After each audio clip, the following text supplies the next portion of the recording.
Good morning and a very warm welcome, everyone. Thank you for joining today's virtual conference. My name is Nehal Khosla and I'm your host for today. Dun& Bradstreet, in association with Google Cloud and Pluto 7, invites you to the live fireside chat between Mr. Rohit Mehrotra, founder and managing director, California Design Den, and Mr. Sushil Zargaonkar, director, Ernst& Young, to learn how the company's deployment of Pluto 7's planning in box solutions on Google Cloud Platform helped. Before we move ahead, I request everyone to please take a moment and look at the guidelines that are flashed on your screens right now. We encourage you to ask more questions in this session, and we request you to please type your queries in the questions section that is displayed on your screens. These will be taken up in the Q&A session that is scheduled at the end of the session today. A couple of tips here. We want to know you more. Hence, we request you to please mention your name and your company name when you post a question. You can also mention the person to whom you're directing your question to. Now, let's take a quick look at the flow of today's session. Please refer the agenda displayed on your screens right now. Our speakers for the day are Mr. Rohit Mehrotra, founder and managing director, California Design Den, Mr. Sushil Zargaonkar, director, Ernst& Young, and Mr. Manju Devdas, CEO and supply chain domain expert, Pluto 7. A promising agenda with an eminent lineup of speakers that we have today.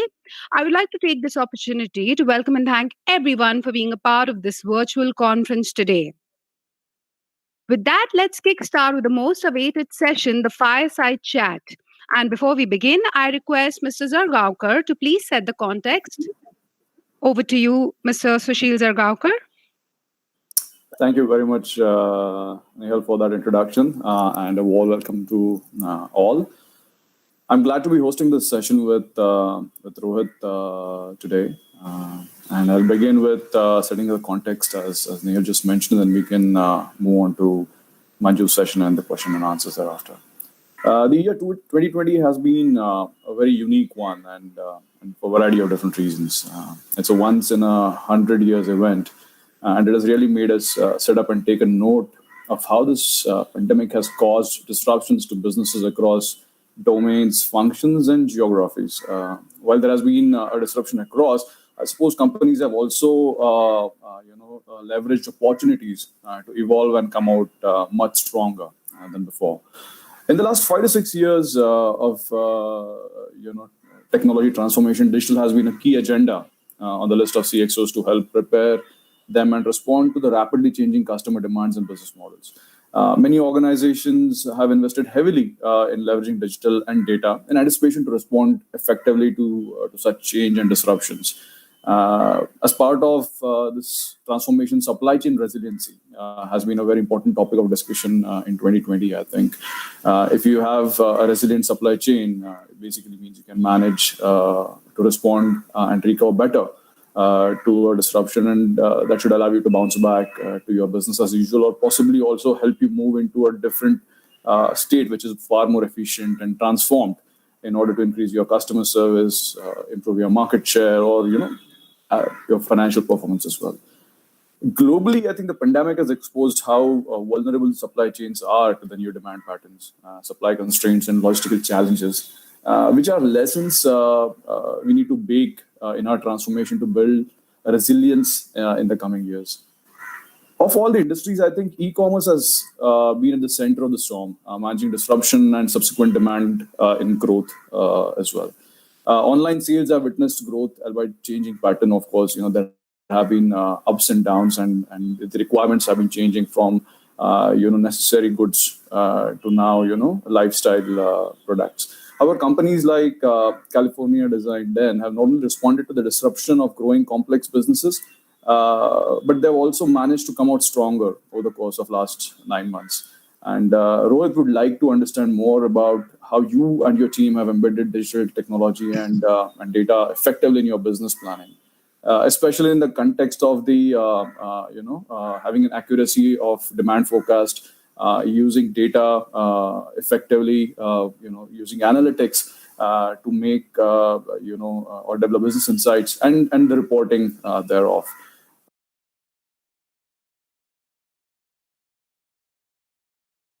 from the company that it is today. It's an award-winning luxury wedding brand.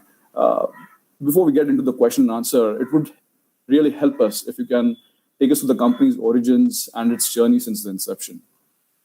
Sure. Thank you, Sushil. Thank you for the introduction. Thank you for setting the context. Coming to the company, I mean, California Design Den in its avatar, we basically are a manufacturing company.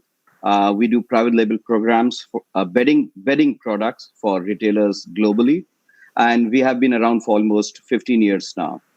Um, so having this experience of being a private label manufacturer, back in 2017, when the brick and mortar was really going down in the North American market where we primarily sell, we thought to ourselves that what will happen 3 years down the line when when there will not be any of our customers, whom are we going to make the goods for or sell the goods to? So then we had a meeting, in one of the, we had a meeting back in US that what do we do? And somehow, somehow you say that the stars align someday. So there was a guy who was like chasing us, pursuing us, that why don't you guys follow into e-commerce? Now we were a private label manufacturer. I mean, we were a B2B. We never knew what e-commerce or how to sell, what to make, but then we thought to ourselves that, I mean, okay, we have the excess capacity, let's just try. So that's how the journey started of this brand, a California Design Den. And we started this in a very small way. We had no idea of what to make and what to sell, because all we thought that e-commerce was buying or selling cheap. The people who wanted to buy cheaper products wanted to hunt it on the Amazons of the world at that time. So we took that leap of faith, and today we sit here. Our business model has completely changed. We are the largest D2C bedding brand in US right now, and we are selling through various marketplaces. We are across geographies now, selling over 3,000 SKUs, selling to more than 3,500 unique customers per day. So so that is what our journey has been.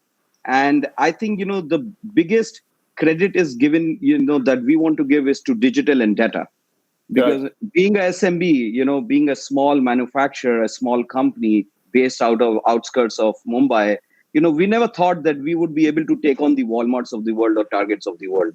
But here we sit here. We were awarded the brand of the year, Debutant Brand of the Year by Amazon.com in 2017. This year we were awarded the SME of the Year from ET Now Leaders of Tomorrow. So and we are fighting a big battle, because the product category that we are in is a very bread and butter category for the markets that we sell in. It's not easy for smaller companies like us to fight the vertical mills, or to even get orders from the Walmarts of the world. Right.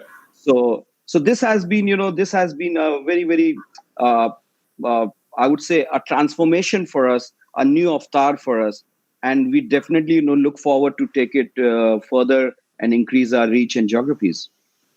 I think what you said is absolutely relevant, because as part of how we work with our clients, we've seen that big or small, the challenges specifically in the e-commerce business are the same many a times, even for a small business, or for that matter a large business, and some of the issues around how you meet your demand forecasts, how you ensure your supply chain is optimally planned, how you look at different data points, how do you manage your overall business. Those sort of stresses and those sort of pain areas still remain, whether you're a small business or a large business. But having said that, you definitely did have a motivation to explore the e-commerce and tap some of the synergies. Did you at the outset think of the challenges that you may possibly have to face as you went along this way? And did you ever anticipate that you would actually have so many SKUs to manage and so much of disparate data to deal with on a day-to-day basis to run your business more efficiently? Well, as I said, when we launched, we had no idea. We didn't know what we were getting into. But as months passed, years passed, I mean, the amount of data that we have, the amount of data that we have to maintain, analyze, it started becoming as a nightmare to us. because we didn't know what data to look at for what decision making. I mean, Right. whether pricing was the effect, or whether cataloging was a problem, or whether consumer behavior in some part of US. So we had no idea, at what data to look. So I mean, this became this problem, as you rightly said, is both for small and big companies, because the quantum of data changes, but the quality of the data remains the same.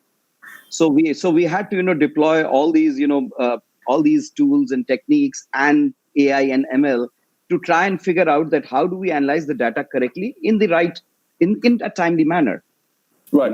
So that is the key to success. If we are able to analyze the data correctly, and we know what data to look for. So I think that is the key here.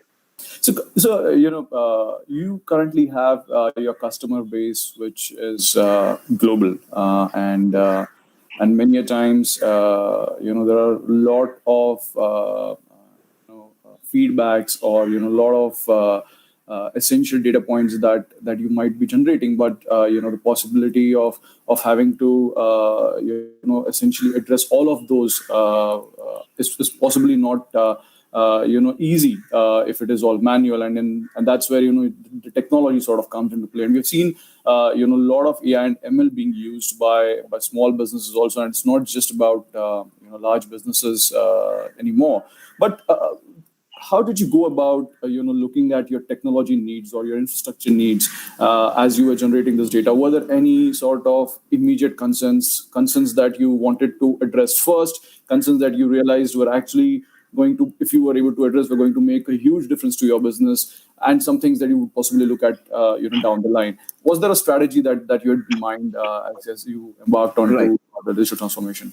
Sure. So when we were scaling up, and when we scaled up from 50 SKUs to 2,500 SKUs, the biggest Correct. challenge that we felt was, in supplying the right product at the right time to the right Right. consumer, and in the right geography.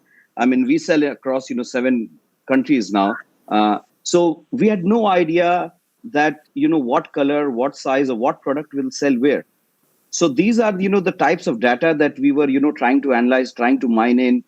Now the good thing about the e-commerce is that the CEO gets an email every day from tons and tons of consumers, Yes. either highlighting some issues or praising you or complaining. So so that list started increasing like anything. I mean, initially we used to look at it, all the customer complaints day one ourselves, but then the quantum of suggestions, complaints, or feedbacks became so large, that data became so large, that we had to employ so much of technology just to analyze that. Okay, I mean, is the consumer talking about the price? Is he Yeah. talking about packaging? Is he not happy with the promotions that's going on, or is he just too happy with the competition? So those types of data is where we started getting worried that Right. how do we analyze this? It wasn't possible to do it manually. It wasn't like, okay, you are 10 cents expensive than the other guy. So Right. here is where all the AI came in and helped us a lot in analyzing this data, and especially getting back to inventory. That inventory is one thing that smaller companies get killed with. Yeah, you would be managing that on an Excel most likely. I mean, we started managing on Excel, and then we started going crazy that, hey, what are we getting into? Because the Excels were hanging with all the data that was I mean, data operators can punch in whatever, or data can be sucked in from various sources, but then how do you analyze it? Right. You go crazy looking at those data. So that is where lot of technology helped us, and that is where we really said, let's invest in technology. Because there is no way we can grow, whether we are a $50 million company, 100 million, or $500 million company. There is no way that we can do it without the help of technology. So the inventory was a very, very critical thing for us, and we are a lean manufacturer, so we have implemented TPM and TQM. And when COVID hit us, we didn't know where to look around, because I mean, we were shut for 45 days. The world, but unlike but good for us that the e-commerce sales in US was highest in April this year. That's So right. so that is where we sold off all our inventory. And and we said, what we are doing lean, and we have been told to maintain X weeks of inventory. So how do we get back on our feet? No, you're absolutely right. Because I was just reading a DHL report the other day, and it says that the The sales not only in the US, Canada market, but also in the Europe and the Asian market have really, gone through the roofs and as compared to the last year. And they believe that this sort of adoption and this sort of a trend is going to continue because people's behaviors have changed. Yes, yes. So yesterday I was on a call with the CEO of the oldest and the largest company in Canada, and he said, "You know what, Rohit? I mean, we have been working with you for almost 15 years. From day one, we do their private label programs." He said, "We are getting into digital. Can you guys make a exclusive brand for us that is not sold on the other marketplaces? Because we are so bullish on digital. That's the way we are going. Because half our stores are shut. Our offices are shut. All we are doing is sitting in the cold out here in Canada and just buying. And their sales are through the roof. The sales are through the roof." I'm sure. So we said, yeah, I mean, we realized this 3 years back, and that's why we are into this now. In fact, typically when we're consulting with small businesses and especially the growing businesses, typical one other problem we tend to face is that of the employees, and essentially we see a lot of attrition there. Obviously, not at the founder level or the proprietor level, but the employees. We do see a lot of churn, and that sort of creates another issue because when you have manual processes and manual files and manual records, many of the analysis that people do manually, that sort of goes away, and then you got to start all over again, and then somebody new comes in, and you got to set the process right again. Did you face any of these sort of issues when you were growing? Yeah, let me tell you. I mean, when we started e-commerce, we didn't know whom to hire. Okay, so anybody who came to us with saying, "I have done," and there was a digital word in his resume, or he said, "I've done some digital marketing course," we said, "Please come on board." He said, "I'm good in Excel." Okay, what's his score? Come on board. But then we realized 1.5 years down the line, no, this is not what, Right. And you're correct. You're correct. Especially living in the part of the world that we are in. Mm-hmm. Manpower is a huge issue. People say there's unemployment. I said, no, there is no unemployment. Because when you go out, look for, the right talent, you don't find it. Right talent, you don't get it. And especially, who wants to work with a SME? Nobody wants to work with a SME, especially in Bombay. People have, so much of aspirations in spite of us offering, ridiculously high salaries. People just don't look at SMEs, as their future, and that is where we face a lot of challenge. So much of data, as you said, on Excel was making us, all crazy because everybody, and they're human, they're bound to make mistakes, right? The quality of people who are entering the data, so we said, well, if we are going to depend on Excel, we are done. So that is where, we brought in a lot of, we reached out to Pluto 7 to help us out, because those levels of reordering, analysis, inventory holding, we just could not see on the Excel because it was not possible. That level of data was not possible. So manpower is the key, manpower is the key, because even for Pluto 7, or for other tools, you need data. You need the correct data, but at least the analysis part is, being taken care of. Earlier, manually we were doing the analysis, but now, we are more dependent on the machine to do it for us. That has more predictability. You're absolutely right. I think I can't stress this enough. And it's not just the small businesses, even with established businesses. Some of the bigger problems, the product heads or the business heads of larger manufacturing or even financial services organizations have is, I don't know what is the real data and what are my real reasons to make a decision, and whether I'm making a decision in a scientific way or not, and is it based on real relevant data, or is it a stale data that I'm actually using? And those dashboards, those reports, they play a very key role in your day-to-day functioning, especially in an e-commerce type setup where things are fairly dynamic, and your demand and supply needs to be forecasted absolutely spot on to ensure that the company is running optimally. Just to sort of take that point further, you did mention you leveraged Pluto 7's planning in a box solution that's hosted on Google Cloud platform. How did this come about, and how did this move essentially help California Design then to sort of overcome some of the challenges that you discussed? Sure. So the product that we make is, basically is bed linen, bed sheets, bedding products. So the usual lead time to manufacture this product is 90 days. Then we put it on a board. It takes 30 more days.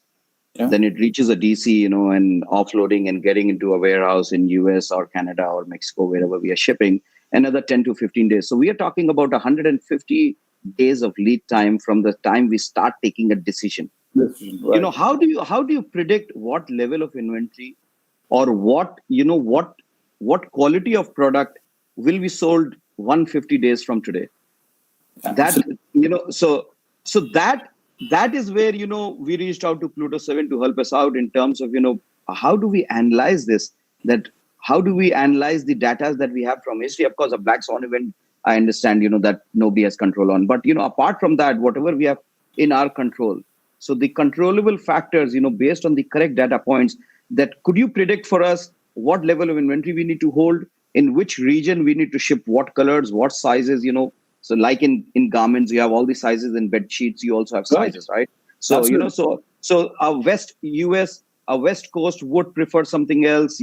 Texas would prefer something else. Of New course. York people would prefer something else. You just cannot say I'm shipping, everything, whatever I'm making. So that and the quantity, 150 days, and within the 150 days, we would have, started making more goods. So we would sit on a pile of, wrong inventory if our decision making was wrong. And that's a big problem once you have the inventory built right. up, you sort of rolled over, and to have the right insights as to where, if at all, that inventory is built up, would you actually get a leverage from a market perspective, and how do you sort of run your campaigns if at all you had to? Absolutely. Could you just also highlight some of the key outcomes that sort of some measurable outcomes that actually helped scale this business because of the interventions that you did from a technology perspective, maybe around some efficiencies or some process optimization and cost savings. Was there any sort of a conclusive evidence to say that it actually helped you overcome some problems? Sure. So earlier, when we were doing Excel-based demand forecasting, it was a very static, demand forecasting, too much of manual, depending on, one person and just an Excel sheet to analyze how many weeks of inventory do we need in which SKUs. The moment, that list started increasing, there was no way that we could, finish that work within a day time. So a day time means whatever we were working on was stale data.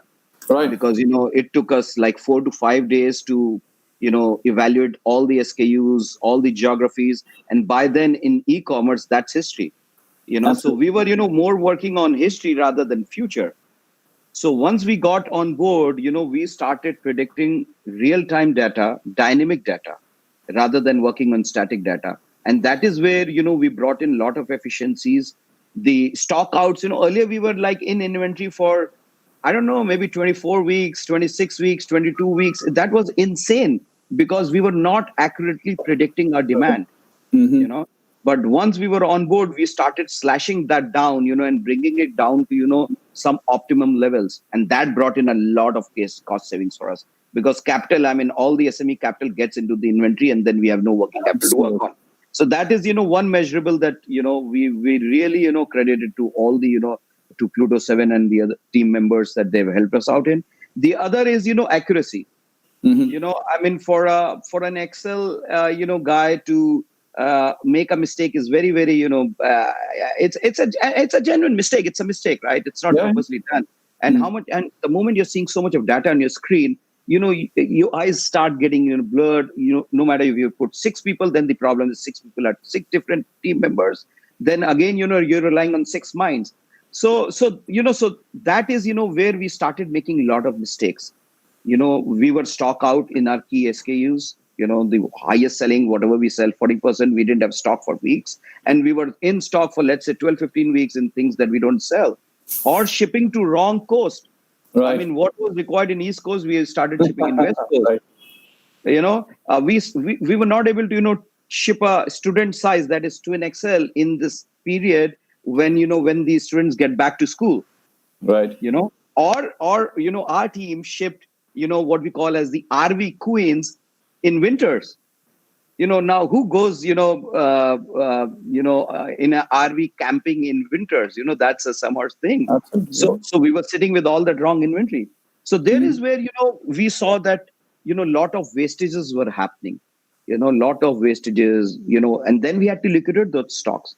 So it directly impacted, our bottom That's your lines, bottom line. Absolutely. bottom lines. And then, the manpower cost, it's increasing day by day.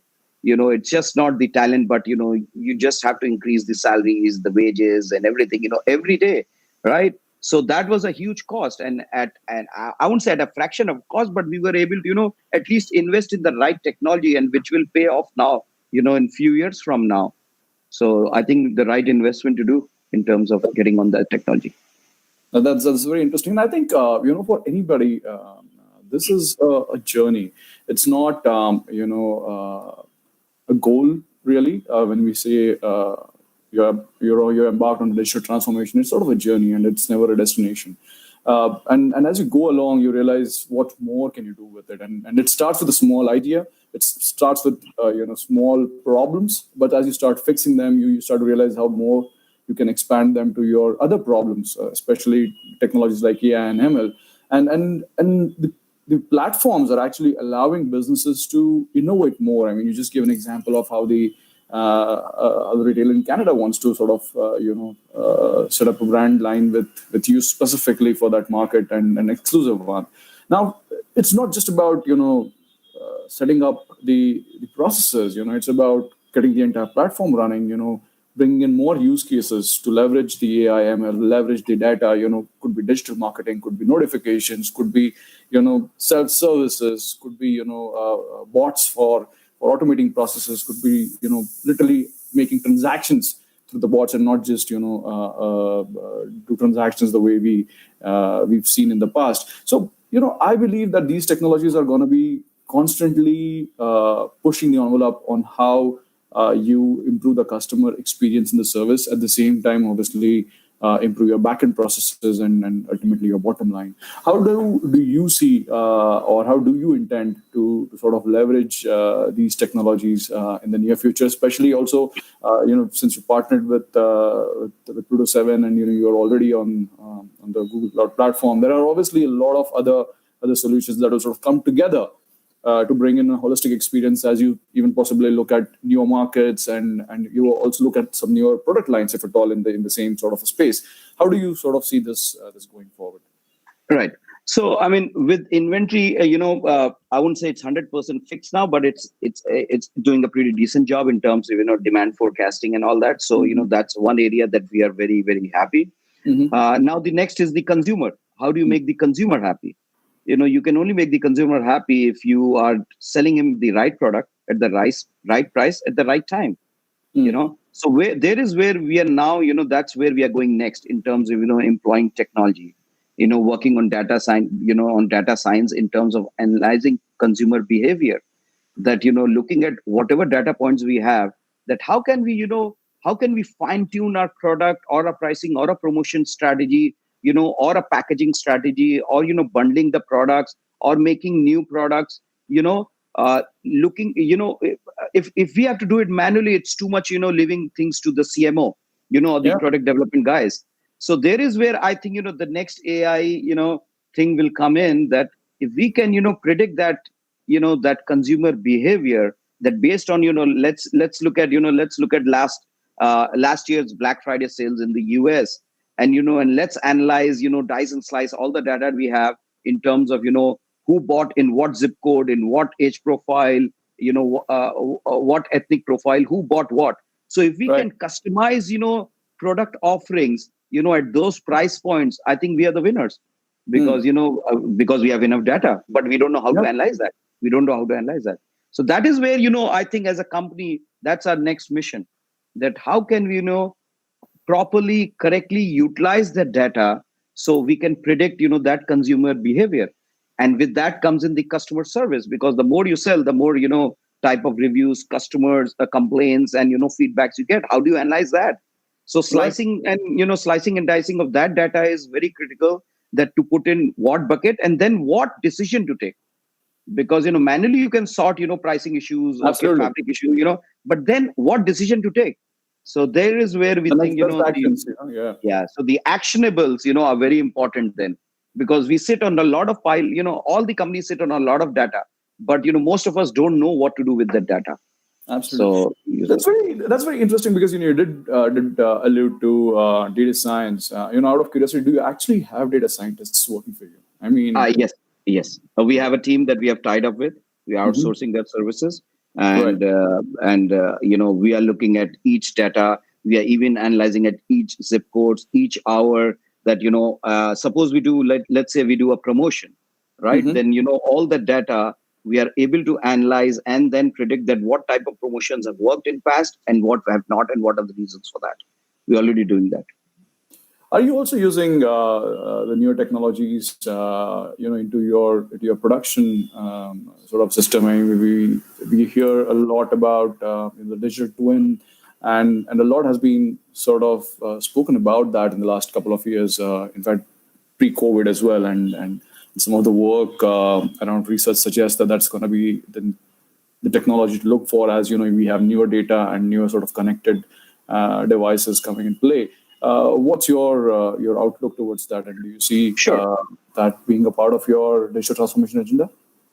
Yes. So what currently we have in place, our industry is a very labor intensive, industry. Mhm. Textile, as you understand, is labor intensive. So the type of automations that we have currently done, apart from, of course, having, all the TPM and TQM in place, which the process is important to standardize, right? To get onto that. What we have done is, as a manufacturing in our product category, the level of investment that we need to make it completely automated has not paid off even for the Right. larger companies. But yes, 50-60% of automation in terms of, because you still need the workers to do things manually because there are a lot Yes, of absolutely. processes. But the tools are there to help them out in doing it more efficiently and correctly. So we have started as a step one, once we got onto the TQM journey, and when we set up processes right, we brought up our efficiencies, 100% efficient, year on year we were able to increase our productivity, Mhm. just by standardizing our processes. Okay. So then we changed a lot of things in our own factory with the help of technology. So I'll give you a very layman's example. What we make and sell is a shelf ready product, a retail product, right? Right. So it's a barcoded product. Yeah. And when you're working in a huge factory, 600 workers, how do you ensure that everybody is, and when you come to the final packaging of it, it's a very manual thing to pack, and world over. So it's not that there are some Yeah, machines it's a anywhere different. else. Yeah, so you are packaging a product and then you put a wrong barcode on that, you know and all the cash registers of the retailer go ting ting ting, wrong, wrong, wrong, and $50, $50, $50 charge back, and it's That's shipped right. back to us, So thrown back to out. you. Yeah. So how do you correct that? Right. So what we started doing is, first we set up our processes, and that was manual processes. Once the team was ready to get onto technology, we provided them with barcoded workstations. So we had all the data in their systems. Everybody had like how you would see a iPhone manufacturer, everybody had its own desk, own station who were doing Right. it, and they could correctly read whatever was the content of it.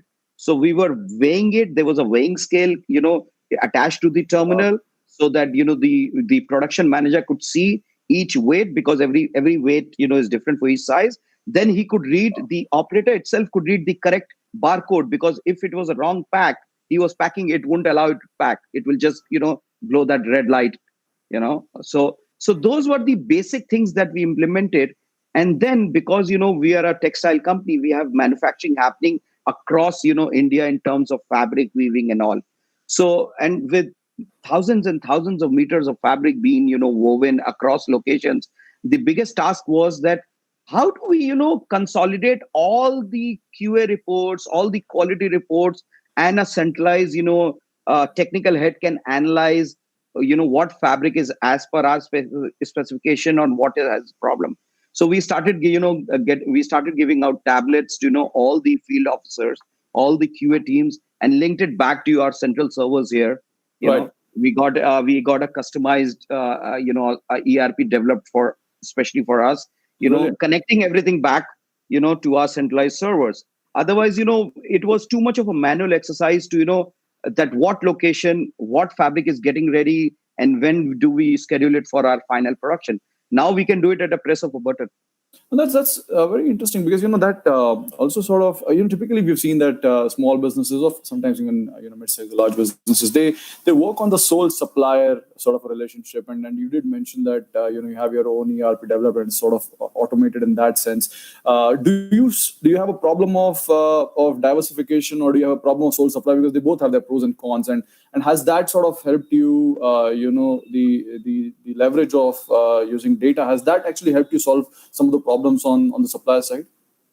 We work with multiple suppliers. The reason for that is, because the volumes that we are doing right now, and even to put all the eggs in basket is not a Right. good exercise. So we work with multiple, suppliers across geography in India, across states. So the challenge that we face is to consolidate all the data. Right. Because if I'm running, a quality in, say, mill X, I'm running a similar quality in mill Y. Absolutely. How do I ensure that both of them match it, so that whenever I get my fabric, it's just in The same time quality. for my production? Yeah. So that is where so we don't have one supplier. To answer that correctly, I don't have one supplier. We have multiple suppliers, but that's a different That's headache. by design, and that's by the way the business sort of Right. is designed. Right. As a conclusion thought, Rohit, if I were to sort of seek your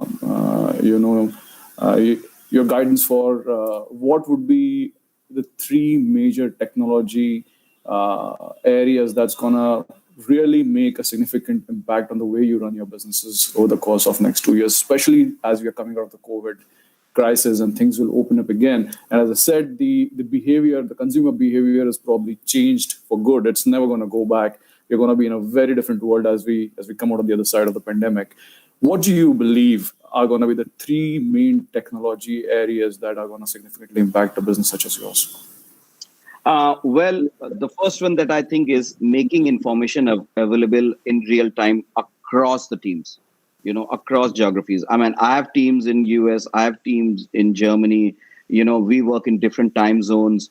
So one is that making, data available in real time at the same platform. So whether Google Cloud is the answer or other things, that is one. Right. Then second is, investing in data science, frankly. Because I mean, human brains are very intelligent, no matter, and they can take decisions quicker, faster, as we know it now. But going forward, I think, data science is going to play a very important role. I agree with you. So to take on, the big companies, for smaller companies, it's important that, guys, please invest some money there. Just don't put all the money in your machinery or manpower. Put in the right technology. So that brings in the hardware, software, and the manpower, data science, right? And the third is then optimizing your production lines, taking advantage of the technology, because a lot of robotics is coming in. There are companies which have completely automated their warehousing operations. A lot of startups have come in robotics, and so sign up with them. See how you can automate that. That will get away from your employee costs. That will reduce your wastages and wrong warehousing or dispatches. I mean, you would have Amazon, somebody ordered an X phone and he got a Y shoe. So if robotics is in place, I don't think so, those things, there would be any problem. You're absolutely right, and I couldn't agree more on this. And I think this is brilliant piece of advice. And we've already seen this getting implemented in some way or the other, especially with the large enterprises. And I think it's only a matter of time when this technology is going to be available for the small businesses, especially with what Google has been doing to disrupt this market. Oh yeah, I think it's going to be just a matter of a very few months down the line that you'll see people adopting these technologies more and more, and not just in the advanced economies, but also in the developing countries, because that's where the manufacturing, most of it, sort of is outsourced. Now, I'm cognizant of time, Nehal. I don't know if we have overshot, but if we have, my apologies. But the conversation with Rohit was interesting, and I just thought we can sort of extend it. But thank you very much, Rohit, for that information, and thank you very much for sharing your insights and advice. Manju, over to you. Thanks, Sushil. And thank you. I would like to hear from you as to how some of the parts where Rohit touched upon. How are you addressing those in your offering at Pluto 7? And I'm sure you're also thinking of the same sort of interventions from a technology perspective and leveraging data and the Google platform to build some of the ready to use solutions for small businesses. Thank you, Sushil, and thank you, Rohit, for the amazing conversation and insights, especially you being the leader in the forefront, like where you have to make things happen in the physical world while you connect with the data and digital world. Irrespective of whether there is a pandemic or not, you've found your ways to continue to thrive. Now, there are many aspects of the learnings that other customers and players in the market can take from your experience, and you continue to innovate. And it's a pleasure and an honor for Pluto 7 to be working with you for over 3 years plus and see you evolve in this data-driven or digital transformation journey. With that, Sushil, what I would be doing is sharing some of the insights on how we as a company serve customers like California Design Den and similar. While we are based in both in US and India, we are serving multiple countries. And just to share some of the experiences, so I hope you can see my slides. Yes, it is. It is visible, Manchu. Great.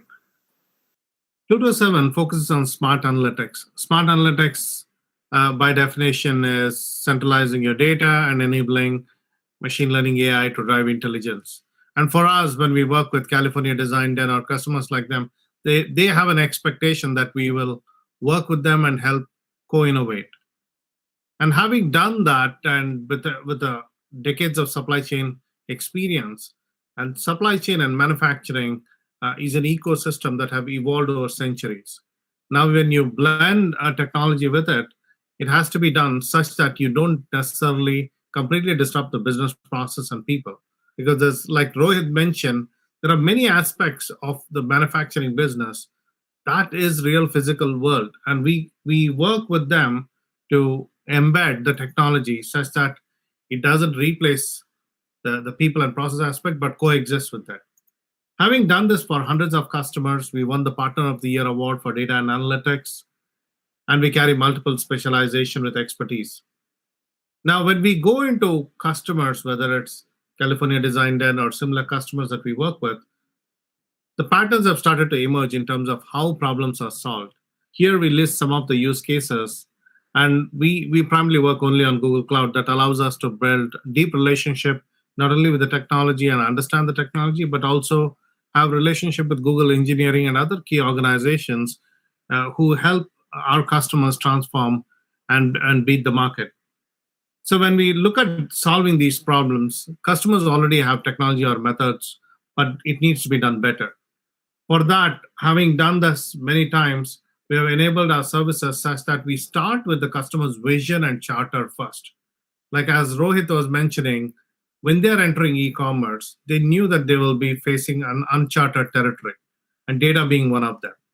Understanding what kind of data complexity exists and what are they trying to accomplish, whether it's forecast accuracy or demand or inventory, that's part of what we do with that business architecture.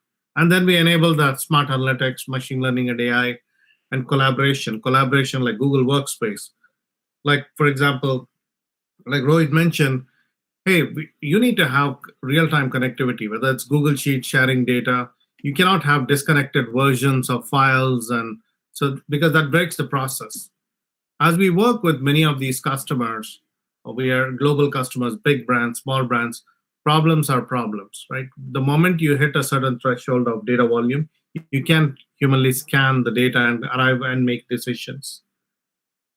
Now let's take a look at the problems. In the case of demand forecasting, if you get a forecast wrong, it'll create all kinds of cascading effect with shortage in your supply is incorrect, your shipments are delayed or oversupply, and now when you have profitability problem, then you have people and cost problems aggregating compounding to your existing problems. then overall you will end up with missed opportunities. Rohit gave quite a few examples related to many of these things, what I'm sharing, in terms of how things could go wrong if you don't get your planning right. But again, it's not just having system, but also blending that with the business process. At Pluto 7, we have built methodology having solved hundreds of customer problems and built solutions. Before we go and solve any solution or deploy any solutions to the customer, we first look at where are they in the journey? Where do they want to be? Like in the case of California Design Den, they looked at transitioning from brick and mortar into e-commerce. Not only that, they want to be the best. And when they want to be the best, obviously they want to build differentiators. So we look at our customers, what are they trying to do? Why are they doing what they're doing?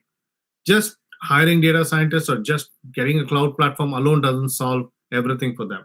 You have to understand the journey of whether they want to be a competitive edge or drive productivity or a combination of all. Once you deeply understand the customer's problem and the journey, now it's easy to blend technology into it. And like you mentioned, Sushil, like digital twin. Digital twin sounds like fancy to many people, fancy capability. But nobody thinks of Google Maps as a digital twin. But we use it all the time. Why do we use Google Maps as a digital twin? Because we think that it can make a better judgment of traffic to routing to rerouting, right? Better than we as humans can comprehend or do. So if you take that kind of concept and take a step back and say, one of the things Rohit mentioned is, you need to be able to see across your functions, real time, across geography, across product lines. And that's where, like having a control tower view of, and having a common connection of all your functions is important. Otherwise, COVID-19 scenarios can come in and completely disrupt your supply chain. 45 days shutdown. How do you? There is no MBA book or a recent supply chain history that says what to do if your world shuts down for 45 days. So that's where you have to think about resiliency. And when you think about this, no single algorithm is going to come and solve this magically. You have to look at the business holistically, centralize the data, connect the data, look at many different problems that arise because of this. If you look at the 2020 as a year, most companies have faced some problem in almost all these blocks: demand forecasting, supply planning, inventory, logistics, suppliers. Now, the magic is not so much about, I will solve each one of them, but you have to not only solve them, but you have to solve them within the constraints. You might not have good data. You might have all these other constraints. So when you solve this, you'll continue to survive, not only survive and thrive, but also you can accelerate your growth. And to do this, you have to bring in your internal and external data. Not only that, one of the things Rohit was highlighting is, it's not just a supply chain, but also you have to think about your marketing and sales, your promotions data. You have to be able to connect them and see, okay, if I launch a promotion, what happens to my demand? What happens to my supply? What are my customers experiencing as sentiment? Can I use an NLP algorithm to kind of aggregate those reviews and come back with take this action? Because that's what it takes to enable a smart analytics data foundation where we can bring all this data. And even if it's a digital twin, you put all these sensors, whether it's from a simple barcode reader to visual inspection of the cloth or any of those. So when you centralize this data in BigQuery and enable AI, now we are crossing the threshold of human decision making. This is where when we started off with planning in a box and put this on the marketplace, GCP marketplace, whether it's individual components being solved like demand ML, supply ML, or a suite of modules to solve this, bring this data, it was really going back to the basics. Let's create a common visibility. Let's centralize the data in BigQuery. Let's help with the planning and let's help with decision making. Because there's so many decisions. For an SMB, 3,000 SKUs. For an enterprise, it could be 300,000 SKUs. But still, it's complex decisions. And decisions, when you make bad decisions, like what Rohit mentioned, instead of sending to East Coast, you're shipping to West Coast. Or you got your timing wrong. You're shipping a back-to-school product after the school, right? So all of this transformation, data-driven transformation, has to be thought of a journey and taking your business to the next level. You don't just take one problem and just solve one problem. You look at, where are my decisions made? Decisions are made in your demand planning, supply planning, allocations to customer satisfaction. How do you take those small decisions and say, which one can I automate it? What is the benefit of automating? If there's no benefit of automating, don't automate it. Don't just put a machine learning model for the sake of a machine learning model. But when you get it right, put the right machine learning models at the right place by setting and connecting the data. Now you are having your human labor being used for better purposes. They can make decisions where they really need to make, which is the exception-based planning. And if you take demand forecasting, for example, there are many elements of input that you have to feed. Like, for example, what Rohit was mentioning, you might have to feed promotions, I have to look at past shipments, I have to look at what web traffic are people looking at. Then you build your models and you predict. The key is not that, whether it's a large enterprise, mid or small SMBs, not that they have shortage of tools and technologies they have implemented, BI, Hadoop, and all these capability. But the difference is the accuracy.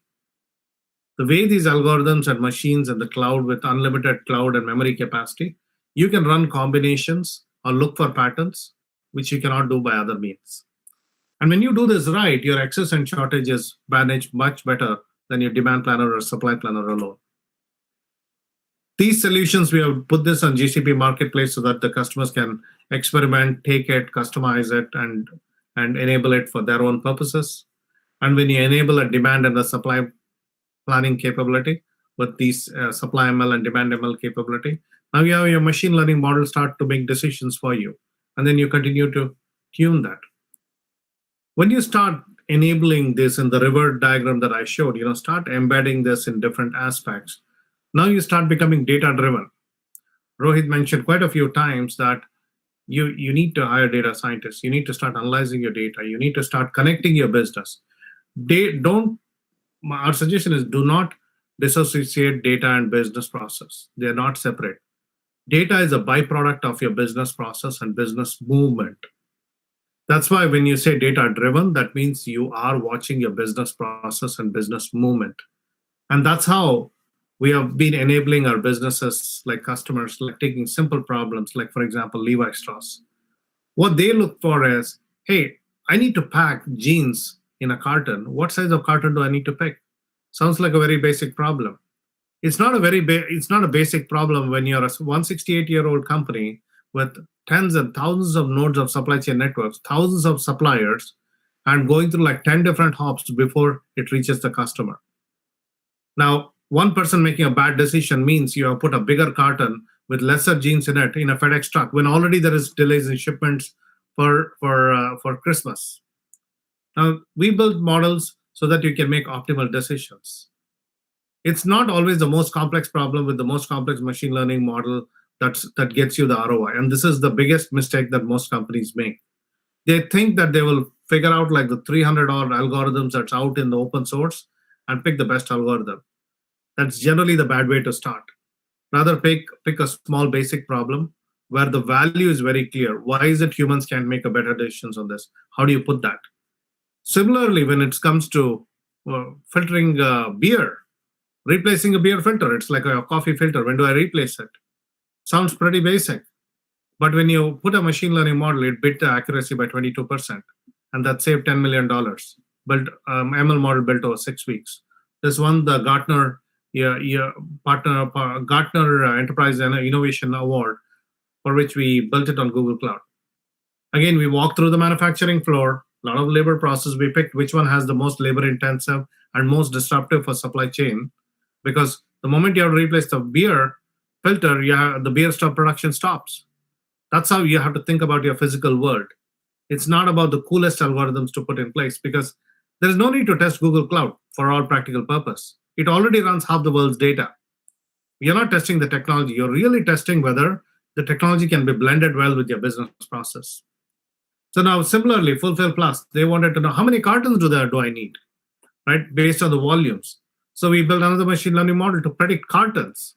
So like this, I can go on with like hundreds of examples. But bottom line is you have to start a journey somewhere. And the best practice or the basics are the following. Centralize your data, connect your data, make sure your business process aligns with your data. Try with simple machine learning models, get on the journey. We'll do free workshops. We conduct workshops on a regular basis.